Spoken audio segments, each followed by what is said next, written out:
folks, and welcome back to Bougie Comfort Food. I'm your hostess, Mary Landry, and we're so happy you joined us today. Today's recipe is going to be chili.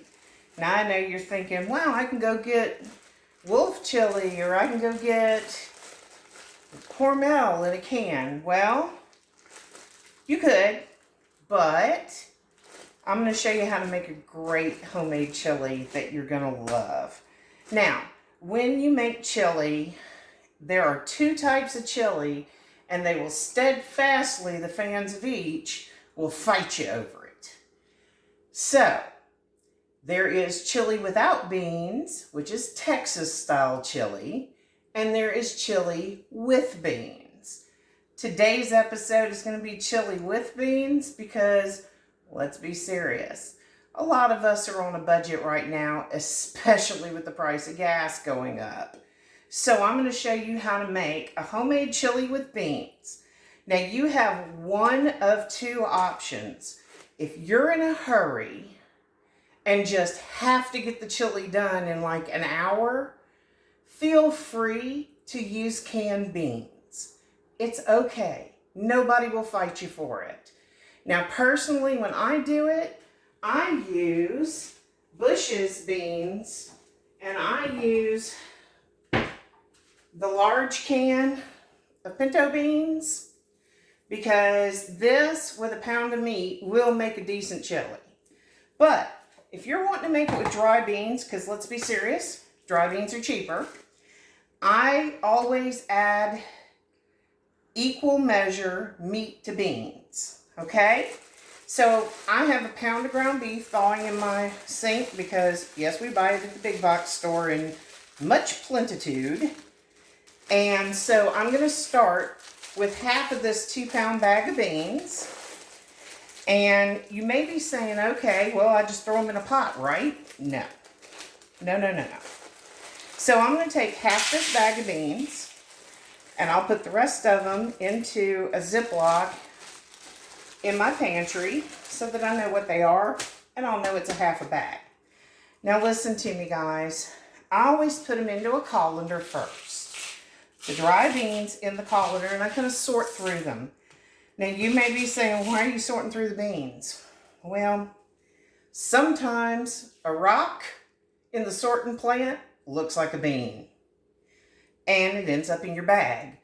You bite down into a rock and you're not going to be happy, but your dentist certainly will be.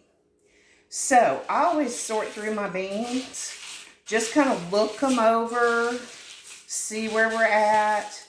Now you may find beans that are split in half or the hulls have come off of them. Don't worry, they'll cook up just fine. So you're going to look through those beans for any rocks, any dirt clods, because yeah, that happens too. And sometimes the beans will actually look dusty, and that's frequently because they've gotten dirt on them somewhere, and they just have shed that. Now, you want to make sure your beans don't look dry if you do see them. They're not too dried, shriveled up beans, although I'm sure they'll cook out just fine. I prefer not to use them, so I check for those little withered looking beans. And like I said, if your half a bean does not have like a creamy looking inside, throw it out. If it looks a little dark. Now, you can make chili without pinto beans and using kidney beans instead. But I prefer pintos. They are traditionally what you find in your chilies over the mass market. And so that's what I use. Now the next step, after we've sorted through our beans, made sure we don't have any rocks or dirt clods in it, is you're going to rinse those beans. So the reason why you rinse those beans is, like I said, if there's something you missed, it's going to show up. And that dirt clod will either wash away or it will come out of there. So I put them in a colander. Let's give them a quick rinse. And while you're rinsing, just kind of stir them around, look to the bottom, see where you're at. Now, after you've given them a quick rinse, You're going to take a pot of water. Now, I use my big stock pot. And you're going to put them in there. Okay? It does not have to be boiling first. Now, some of you who are familiar with making red beans and various other types of beans are saying, well, couldn't you just soak them overnight? Yes, you can. But here's the thing. When you soak that bean overnight, you can start out with it and start cooking right away. If you did not think to put your beans on overnight, or you just went and decided, hey, this is what I'm going to cook today, that's okay. We can show you how to get this done. Now, what you're going to want to do is put that stock pot on high and bring those beans to a boil, okay? And what you're going to do is, once it comes to a boil, and I always put the lid on because when it starts steaming up out of the lid, I know it's boiling. So, you're going to let those beans boil for 15 minutes, and then you're going to turn your pot off. And I know you're thinking, well, I'm not going to keep on boiling those beans. You can. But once you've raised the temperature of that water, you've made it to where it's going to soak into those beans, and the beans' heat in that water will help the process. So what we're going to do is we're going to turn it off and you leave them alone for an hour. So while we get these up to a boil, and once they've boiled and sat for an hour, we'll come right back to you. So hang tight in there, guys. We'll be back. Hi, folks. We're back. Okay, we've got our beans. We have boiled them for 15 minutes. Turn the heat off. Put a lid on it and let it sit for an hour. So at this point, our beans should be rehydrated. Now understand, rehydrated does not mean soft. You still have to cook these beans. So, all right. So when you open up your pot, your water is going to be almost black. That is normal. Don't panic. So you take your beans and you drain them in a colander. I just get the biggest one I've got. And you can hear those beans hitting kind of hard. This does not make your beans soft. And you'll see they're kind of foamy. It's okay. Don't worry, that's not going to cause any problems. And I just kind of, shake them around a little bit. Get as much water as I can out of it, because you're going to add water to your chili. So we're going to return those to the pot. And while we've been gone, I had browned some ground beef, a pound of ground beef. And I'm going to put that into our pot.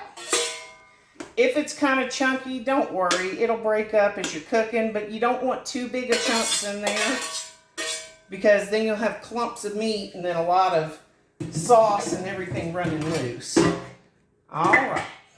So, to that pot of your beans and your meat, you're going to add 1 large can of tomato sauce. Don't throw away this can yet. Okay. 1 can of Ro-Tel. That'll give you a little heat in that chili. 1/4 plus 2 tablespoons. So that's 1/4 and 1/8 of a cup of minced dried onion. 3 tablespoons of chili powder. 1½ tablespoons of Mrs. Dash. If you don't want to use that and you want to just like put Italian blend or something, that's fine too. I just like what Mrs. Dash has in it. So 1½ tablespoons of Mrs. Dash.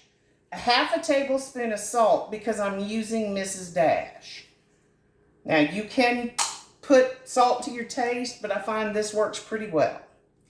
And last but not least, 2 tablespoons of minced garlic. Yes, you can use garlic powder. That's fine too.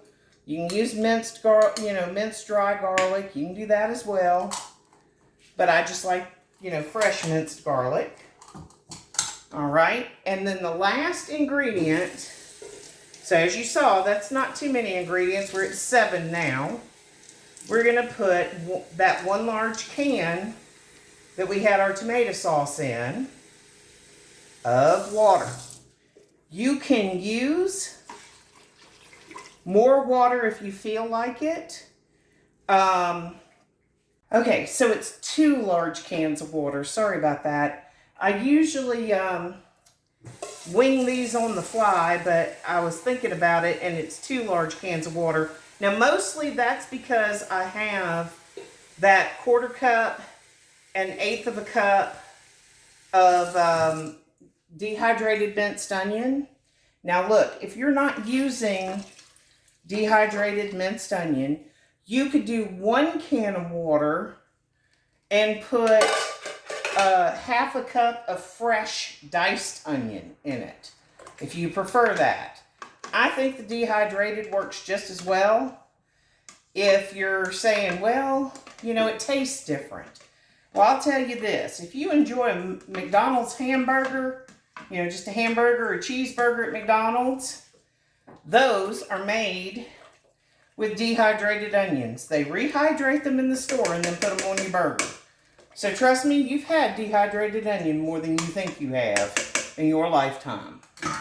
All right, folks. So after this, we're going to put this on the stove on medium-low, and we're going to leave it on our stove for about 4 hours so that it cooks down, incorporates that water, and you're going to cook it until your beans are softened. You do not want to do this with hard beans left in your chili. Those hard beans, just to let you know, will give you a bellyache and a half. And when you go potty later on, it will not be a good thing because you will actually hear them tink down into your toilet. So, sorry if that was too graphic, but at least I'm getting the message across. Soften your beans. Wait till they're soft. Okay, guys, so we're going to put this on the stove. We're going to stir it occasionally about once an hour. We want it to come to a simmer, not a boil. Now, you're probably thinking, you want it to go to a boil. No, we're cooking it low and slow so that all that flavor gets in there and those beans soften. So like medium, medium-low, that's where you want this pot to stay. You don't want it to be rapid boiling through all of this, or it's just, I mean, it'll get done faster, but you don't have a guarantee those beans are going to cook right. Okay? And if you don't stir this once an hour, those beans are going to stick to the bottom, and you're going to be getting out a Brillo pad to clean this up.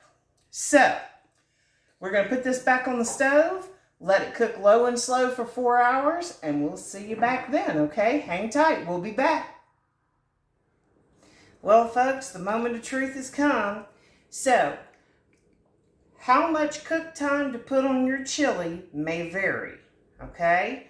We're just making you aware of this because I don't know how fast your stove cooks, if you're cooking on gas as opposed to electric or no burner whatsoever. You know, I have one of those no-show burners, and I like that one quite a bit. A lot easier to clean up on that stove. So, a lot of people eat chili different ways. You can serve it different ways. If you don't like beans in your chili, by all means, make Texas chili. Nobody's going to fault you for that. But look, word to the wise, if you're not putting beans in it, still leave it on the stove for 2 to 3 hours on a low heat and just let it kind of simmer and bubble and do its magic so that all those herbs and spices you took all the time to put in there are going to get absorbed into that meat and into that sauce. Now, some people like a thicker chili. Some people like a thinner chili. Your preference is up to you. Like I said, use less water in it if you don't want it as thin. We like ours kind of a soup consistency. So, you know, like I said, it's all to taste. You may not like chili at all, but your husband or wife or kids or the dog, whoever, thinks it's fantastic. I'm just giving you what we do around our house. Now, You can serve chili in a million different ways. Trust me, I've seen it. I've seen it over spaghetti. I've seen it put in all different kind of things. Personally, I like my chili served over rice. Okay? So in the bottom of my bowl, I've put about a cup of rice. And to that, I am going to add this delicious chili. Now look at that. You can't tell me that is worse than anything you'd get out of a can. Trust me, it's better. And we've been sitting here smacking our lips for about the last hour because that's about when we could smell it. So, I make sure I put plenty of that tomato broth in there, that chili broth. Go ahead and fill that big bad boy up because I'm hungry tonight. And in addition to that, I always add some cheese, some shredded cheese, and some sour cream. So, throw me a big old handful of cheese on top of that. And on top of that, I'm going to add a big old dollop of sour cream, and my dinner bowl is ready.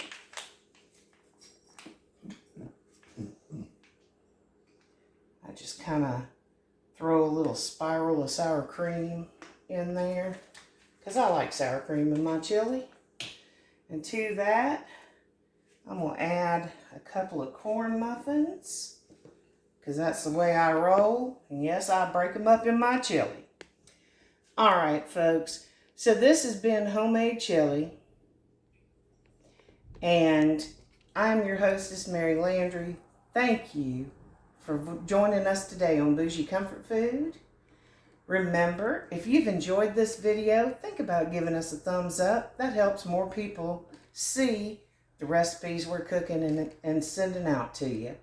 Also, if you think things like this are things you might want to learn how to make, you know, we've done all kind of things, beef pot pies, and we've done Mongolian beef and pot roast and Parmesan garlic bread, which that one's my favorite anytime.